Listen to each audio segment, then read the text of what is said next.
Welcome back to Epic Film Sleuth. Today, we're diving into the action comedy spectacle, Back in Action, and trust me, this one's a roller coaster of chaos, stunts, and laugh-out-loud moments. Spoilers ahead.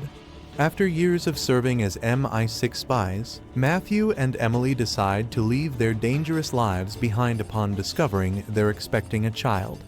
However, their past is not one to stay buried. 15 years before their retirement, the duo receives a call from M16 headquarters about their latest target, an arms dealer named Gore, who happens to be celebrating his 8-year-old child's birthday at his residential estate.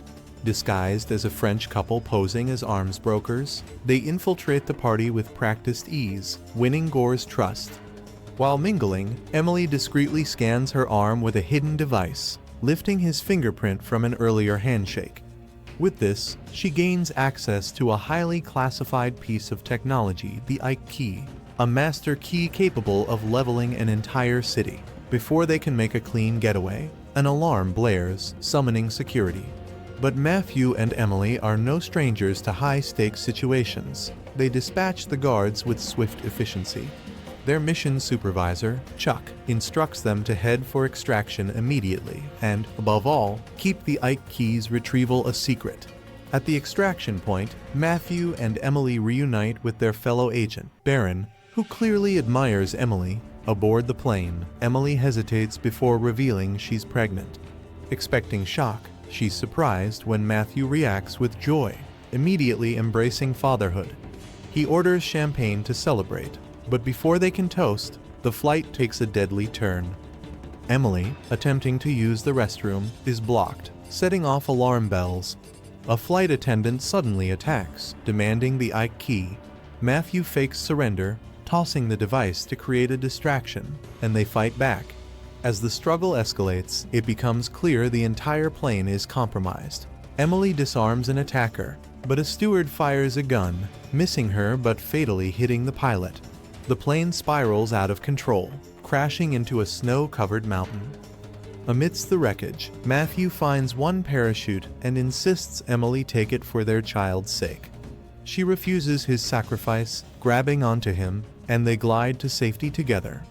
With MI6 presuming them dead, Matthew sees this as their chance to disappear and start fresh. 15 years later, their lives are quiet suburban normalcy with their kids, Alice and Leo. Alice, a sharp, strong-willed teen, quickly catches inconsistencies in her parents' stories, like Matthew casually speaking Russian. One morning, Emily suggests a movie night with Alice, but Alice claims she has a study session. Later, dropping her off at school, Emily and Matthew spy on her, binoculars in hand, catching her kissing a boy. When Alice notices, she calls them out for their weird behavior. At home, frustrated by their strained bond, Emily snoops on Alice's computer, confirming her suspicion Alice isn't where she claimed to be. Using GPS tracking, they find her at a nightclub. At the club, Alice refuses to leave, flashing a fake ID. A cocky guy calls Emily a boomer and grabs her arm, big mistake. She smashes his head against a platform, triggering a brawl. Matthew jumps in, and together, they take down the scene with ease. When a bystander records them, Matthew swiftly deletes the footage. Hey, if you're enjoying this video, make sure you subscribe and notifications so you don't miss future content from me. On the drive home, Alice, more intrigued than scared, questions their skills. They claim it's from taekwondo classes. She's unconvinced but drops it. That night, Emily reflects on the old days, voicing her lingering restlessness. Matthew reminds her why they left family, choice, future. To lighten the mood, he challenges her to a playful spar. Meanwhile, Alice accuses Leo of exposing her, but he denies it, though he's thrilled she's grounded. The next morning, they receive an unexpected visitor, Chuck. Matthew is stunned to see him, and Chuck explains that he tracked them down through an online video of them taking down some thugs in a nightclub. He also drops a bombshell. Baron, one of their former colleagues, is actually working with Gore and was the one who set them up. Chuck warns them that their home is compromised and urges them to find a safer location. Before he can finish speaking, a sniper takes him down. Chaos erupts as mercenaries storm in, unleashing gunfire. Luckily, the kids are at school, and Matthew and Emily manage to dodge the bullets and escape in their car. As they race to pick up their children, Matthew confesses that he still has the key he never actually handed over the real one during the airplane incident. He hid it at Emily's mother's house in England. Emily is furious that he kept this from her, but there's no time to argue. When a pursuing car gets too close, Matthew pulls a quick trick. He fills a Diet Coke bottle with Mentos and hurls it at their attackers. The explosive reaction sends their car skidding out of control, crashing into a truck. With the immediate threat neutralized, they scoop up their kids and head straight to the airport. On the flight to London, the kids bombard them with questions, demanding answers. In a moment of honesty, Emily reveals that her mother is still alive and that they're going to stay with her for a while. Upon arriving, the couple keeps their faces hidden from security cameras. Alice remains in the dark, struggling to grasp the situation.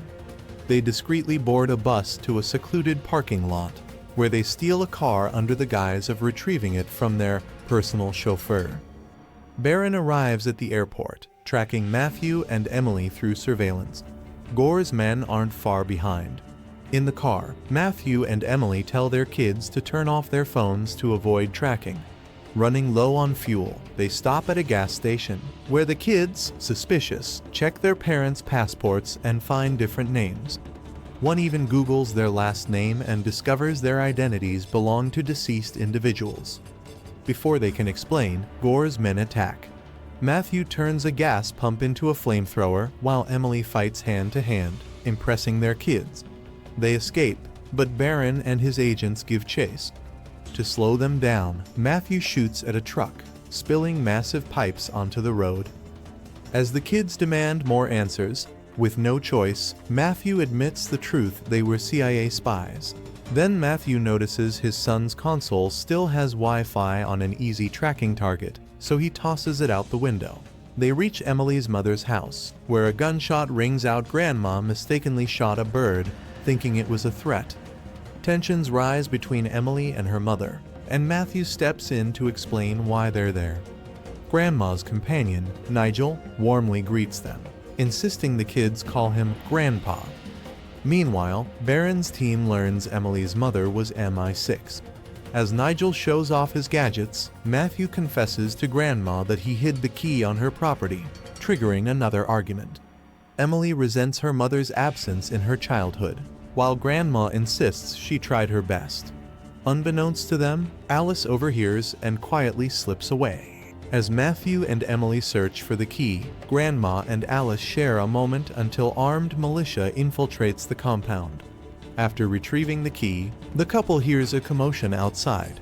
Rushing into the house, they are stunned to find Grandma and Nigel tied up, only to be surrounded by Chuck's men.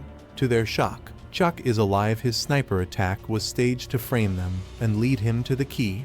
After their disappearance, the agency blamed him for losing it, costing him everything. Now, he plans to sell it on the black market. Grandma seizes a chance, taking out guards with a hidden tranquilizer. In the chaos, Nigel gets shot in the arm. Matthew and Emily fight back, but Chuck takes the kids hostage and knocks them unconscious. They wake to Grandma scanning security footage. Using Leo's tracking ring, they locate the kids. Meanwhile, Chuck puts the key up for auction, demonstrating its power by shutting down the city's grid and opening a state-controlled water barrier. The auction closes at $250 million. Matthew and Emily storm the auction, fighting off guards. Baron arrives, revealing Chuck has been identified as the mastermind, and they need to work together. They finally catch up to Chuck, who immediately bolts out of the building with a couple hot on his heels. Chuck flees to the docks with the kids. Before they can get far, they're ambushed by Gore's men, guns drawn, demanding the key. The couple insists they don't have it, but just as things get tense, a sniper dot lands right on one of the goons' foreheads. Turns out, the shooter is none other than Emily's mom. Matthew and Emily steal motorbikes and chase Chuck. As he speeds off on a boat, Emily follows on another vessel while Matthew stays close. Determined to help, Nigel rams his car into Chuck's men, knocking them out. He recovers the key but struggles to close the water barrier due to his poor tech skills. On the water, Emily boards Chuck's boat, taking out his men. Chuck fights back, but Matthew and Emily take him down before diving into the water. The boat crashes into the closing barrier, sealing Chuck's fate. Back home, life returns to normal. Alice scores a winning goal, Nigel bonds with Leo over spy work, and Emily and Alice plan a movie night. Just as Matthew and Emily relax, Baron appears in their back seat with grim news Chuck is still alive. But Emily needs a new partner to finish the job, not Matthew. Instead, Baron reveals a shocking truth: Emily's father is still alive. Thanks for watching. If you enjoyed this recap, don't forget to subscribe for more deep dives into epic films. And hey, smashing that like button really helps us out.